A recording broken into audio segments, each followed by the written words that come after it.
2005 या 6 के बाद दुनिया के देशों ने डिसाइड किया कि डॉलर का कुछ ना कुछ करना पड़ेगा।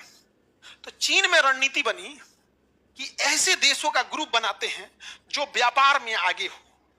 तो ग्रुप बनाया गया ब्राजील, रसिया, इंडिया, चाइना, साउथ अफ्रीका, उसका नाम रखा गया ब्रिक्स। और चाल थी डॉलर को बर्बाद करना। लेकिन इन्होंने कहा कि हमारा काम केवल व्यापार करना है, हम लोग व्यापार को बढ़ावा देंगे।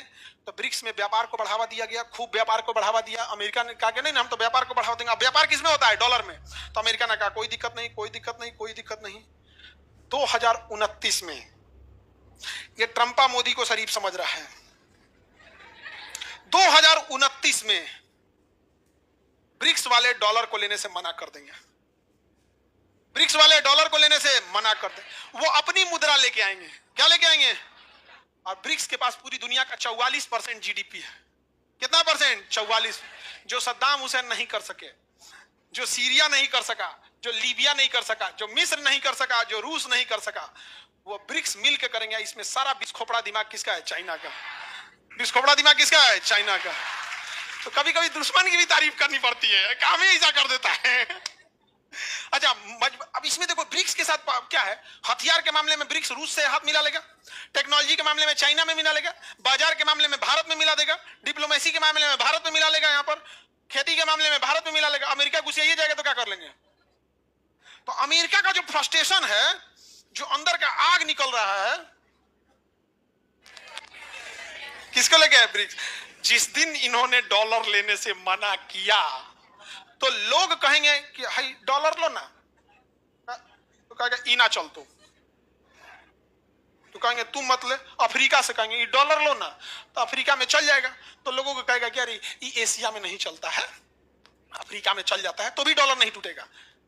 ब्रिक्स वाला 10 गो और देश जोड़ लिया सब, ब्रिक्स वाला 10 गो। तो पहले डॉलर को लंगड़ा करेंगे, उसके बाद गिराएंगे। पहले 44% खत्म करेंगे, फिर धीरे धीरे अफ्रीका में एक्सपेंस करेंगे। समझा क्या? धीरे धीरे जब सब लोग डॉलर लेने से मना करेगा तो डॉलर लेके दुनिया कहां पहुंचेगी? भैया तोरा बॉन्ड पेपर कोई नहीं ले रहा है, धरती अपन डॉलर लियाओ सोना। तू कह गई तो हम हपच गए थे, सोना पूरा निकालना पड़ेगा। उतना सोना अमेरिका रखबे नहीं किया है, सब बेच के काम लगा दिया है। तब अमेरिका डिफॉल्टर घोषित हो जाएगा। अमेरिका क्या घोषित हो जाएगा? डिफॉल्टर। सर आप ये बात पहले क्यों बताए? ट्रंपा जान जाएगा। अब समझ में आ रहा है? ब्रिक्स देश, क्या ब्रिक्स ने कहा था कि हम डॉलर का बदला लेंगे? नहीं नहीं नहीं। पहले क्या बोला? व्यापार। पहले 5 गो देश थे, सब 4 गो देश था, फिर 5 गो हुआ, 4 गो था, फिर क्या हो गया? 5। साउथ अफ्रीका नहीं था पहले, फिर साउथ अफ्रीका भी जोड़ दिया गया। यहाँ पे धीरे धीरे जोड़ के इसको कर दिया। अभी इसमें 10 गो और सऊदी अरब को भी ला रहा है इसमें, और उसके बाद यूएई सब ला रहा है। उसके बाद एक ही बार क्या करने वाले हैं पता है? ब्रिक्स वाले एक ही बार पूरा अफ्रीका महाद्वीप को जोड़ने वाले हैं। अफ्रीकन यूनियन को पूरी एक के बार में जोड़ देंगे सर, अफ्रीकन यूनियन को जोड़ देंगे सर। अब अमेरिका डॉलर कहां बेचेगा? यूरोप में। यूरोप वाला कहेगा चट्टा कहीं का सबसे ज्यादा सोना मेरा ही रखा है, हम लोग यूरो चलाते हैं। यूरोप वाला पहले साइड है, क्या लेके? यूरो।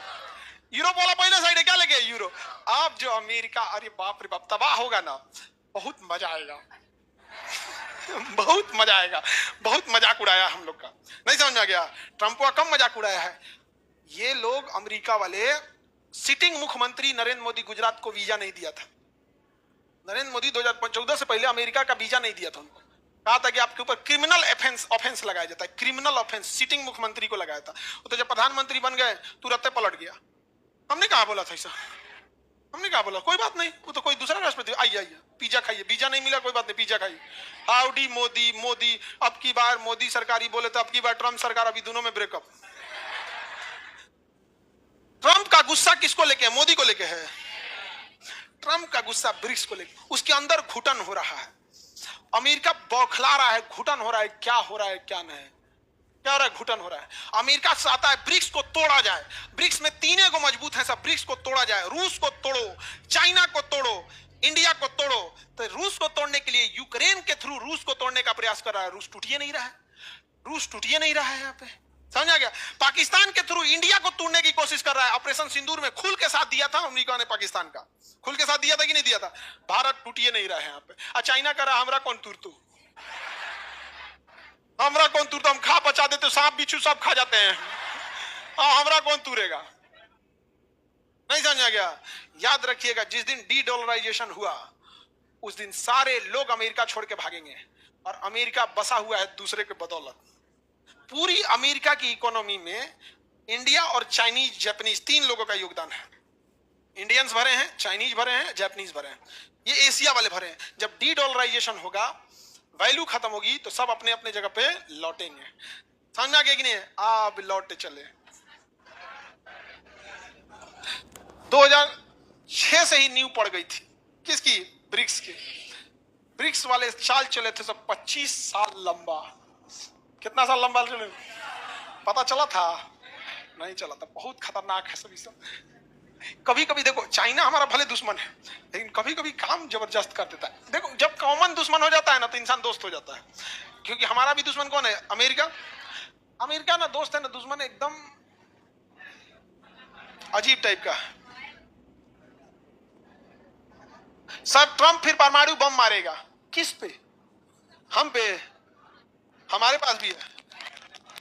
हम पे मारेगा, हमारे पास भी है। देखो, हम लोग एगो गड़बड़ किए हैं। हम लोग अपना प्रॉक्सी किसी को नहीं खड़ा किए हैं। प्रॉक्सी मतलब हमारे जगह वो लड़े। चाइना ने खड़ा किया है, उत्तरी कोरिया। चाइना ने क्या खड़ा किया? उत्तरी कोरिया। तो चाइना पे धमकी देंगे ना, तो चाइना चुप रहेगा, कहेगा अमेरिका को धमकी नहीं देना चाहिए, ये सभ्य समाज के लिए ठीक नहीं है। और उधर उत्तरी कोरिया कहेगा कि उत्तरी कोरिया कहेगा यदि चाइना की ओर एक परमाणु मारा गया तो मैं अमेरिका पे 20 मारूंगा। नहीं समझे? तो चाइना ने प्रॉक्सी बना के रखा है। अरे भाई, फैक्ट्री लगाना बड़ा बात नहीं होता है। डीएम को कहिए, हर डीएम को 10 को नहीं लगेगा, अगली बार तुम सस्पेंड हो जाओगे। देखिए ना कैसे जाता है, हाथ गोड़ जोड़ के ले आएगा महाराष्ट्र से ले मुंबई गुजरात घूमे है। भाई हमारा नौकरी चल जी तो यार लगा दो। यहाँ सारा जिम्मेदारी एक आदमी को सौंप देंगे, ऐसे थोड़ी होता है। दिक्कत क्या होता है ना, कि जिसको जिम्मेदारी है उसको पता नहीं कैसे काम किया जाता है। ऐसे कैसे हो जाएगा? यहाँ पर क्राइम कैसे कंट्रोल नहीं होगा? खाली दरोगा को कह दो कि अगर इतना इनकाउंटर नहीं हुआ तो नौकरी चल गया, देखो कैसे खोज के मारता है वो। अरे बात, ओवर टाइम करेगा वो। दुनिया में सबसे ज्यादा थोरियम हमारे पास है। हमारे पास इतना थोरियम है कि पूरी दुनिया को हम लोग फ्री में बिजली दे सके 100 साल तक। इतना थोरियम है, लेकिन रिसर्च करने वाला कोई है ही नहीं है। बिजली कैसे बनेगा पते नहीं। बिजली कैसे बनेगा पते नहीं। कौन पता करेगा? भाई सरकारी इंजीनियर जो जब पुल गिरा रहा है सब। रिसर्च करने के लिए बड़े बड़े उद्योगपति। अब आप बताओ, अपने इंडिया में अगर इलॉन मस्क की तरह रहता, रिसर्च करता कि नहीं करता है? बहुत रिसर्च। हमारे यहाँ रिसर्च पे पैसा नहीं है। बस बैंक से क्या लेंगे? लोन। राज्य सरकार से जमीन, केंद्र सरकार से पॉलिसी, विदेश से टेक्नोलॉजी, बन गए अमीर।